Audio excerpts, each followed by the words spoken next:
अस्सलाम वालेकुम, this is Tahira Shahid, I am an executive coach. माफ़ कर देना एक इतना पावरफुल टूल है जिससे आपके रिश्ते टूटने से बच जाते हैं। ये एक इतना पावरफुल टूल है जिससे आप लोगों के साथ कनेक्ट होते हैं और आप लोगों के पसंदीदा होते चले जाते हैं। ये इतना पावरफुल टूल है कि जिससे आप अजीम बनते हैं, जिससे आप छोटे नहीं होते। अच्छा, हमें ये लगता है कि जब कोई हमसे माफ़ी मांगने के लिए आता है, दैट इज़ द टाइम जब हम उसको तंग करके रखते हैं। वही तो टाइम है जब हमने सारी बातें सुनानी होती हैं। वही तो टाइम होता है जब हमने अपना सारा गुस्सा निकालना होता है। अगर कोई हमसे एक दफ़ा माफ़ी मांगने आ जाए तो हम पिछली सारी बातें उसके साथ दोहराते हैं और उस वक्त तक दोहराते रहते हैं जब तक कि उसके दिल में आपके ख़िलाफ़ बाल ना आ जाए।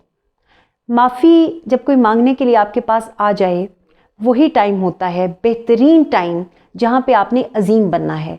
वही बेहतरीन टाइम है जहाँ पे आपने रिलेशनशिप को जोड़ना है। वही बेहतरीन टाइम है जहाँ पे आपने अगले बंदे के दिल में घर करना है। कोई आपसे अगर माफ़ी मांगने के लिए आ जाए, दिल बड़ा कर लें, अजीम बन जाएं, पिछली बातों को छोड़ दें, एक लफ्ज़ भी मत कहें।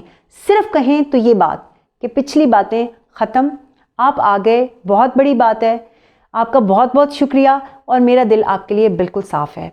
आप देखेंगे, शायद उस वक्त ये कहना बहुत मुश्किल है, लेकिन आप देखेंगे कि अगर आप ये कहेंगे, आपकी अपने दिल की दुनिया जो है वो भी बहुत आसानी में हो जाएगी। आप देखेंगे कि आपके सर पे पड़ा हुआ बहुत बड़ा बोझ जो है वो ख़त्म हो जाएगा।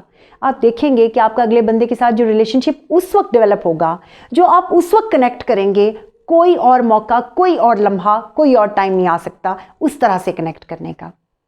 अपना दिल बड़ा कर लीजिए।